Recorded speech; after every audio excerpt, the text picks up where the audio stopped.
Hi, I am Henry Lehman, and today we will be reading the true story of the Three Little Pigs. Everybody knows the story of the Three Little Pigs, or at least they think they do, but I'll let you in on a little secret. Nobody knows the real story because nobody's ever heard my side of the story. I'm the wolf, Alexander T. Wolf. You can call me Al. I don't know how this whole big bad wolf thing got started, but it's all wrong. Maybe it's because of our diet. Hey, it's not my fault wolves eat cute little animals like bunnies and sheep and pigs.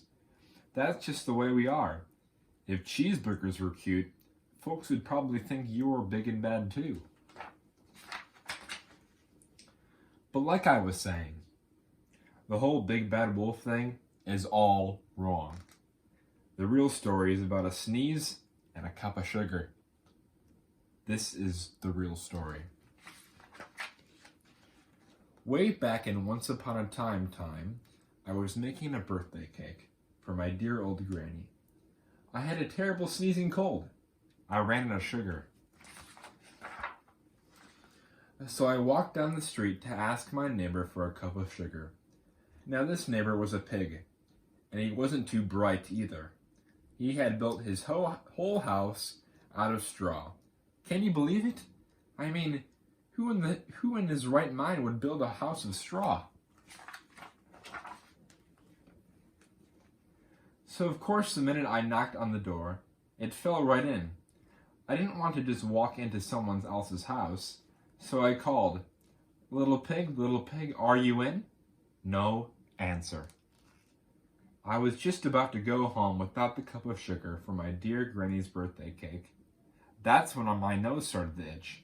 I felt a sneeze coming on. Well, I huffed, and I snuffed, and I sneezed a great sneeze. And you know what? That whole darn straw house just fell down. And right in the middle of the pile of straw was the first little pig, dead as a doornail. He had been home the whole time.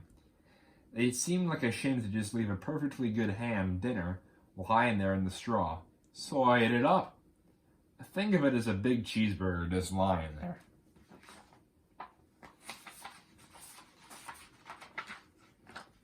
I was feeling a little better, but I still didn't have my cup of sugar. So I went to the next door neighbor's house.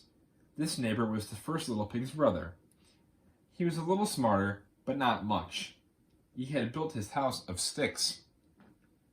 I rang the doorbell on the stick house. Nobody answered. I called, Mr. Pig, are you in?"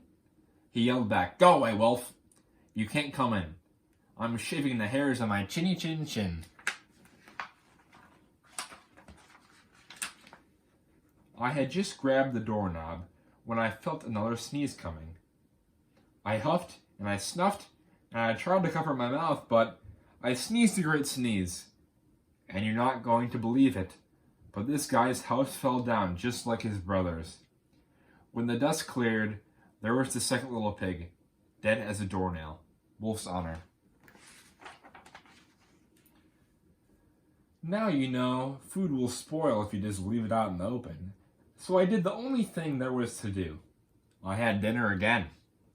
Think of it as a second helping. I was getting awfully full, but my cold was feeling a little better. And I still didn't have that cup of sugar for my dear old granny's birthday cake. So I went to the next house. This guy was the first and second little pig's brother. He must have been the brains of the family. He had built his house of bricks. I knocked on the brick house. No answer. I called, Mr. Pig, are you in?"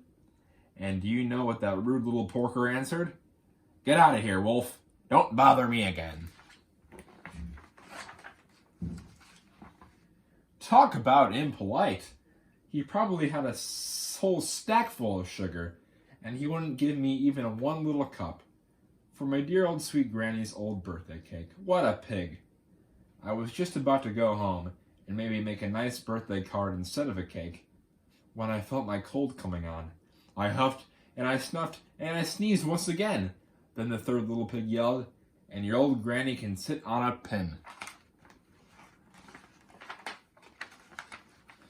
Now, I'm usually a pretty calm fellow, but when somebody talks about my granny like that, I go a little crazy.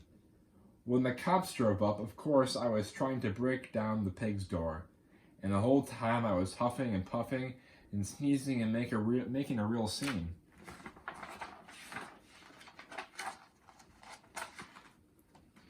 The rest, as they say, is history. The news reporters found out about the 2 pigs I had for dinner. They figured a sick guy going to borrow a cup of sugar that didn't sound very exciting. So they jazzed the story with all of that huff and puff and blow your house down, and they made me the big bad wolf. That's it. The real story. I was framed. But maybe you could loan me a cup of sugar?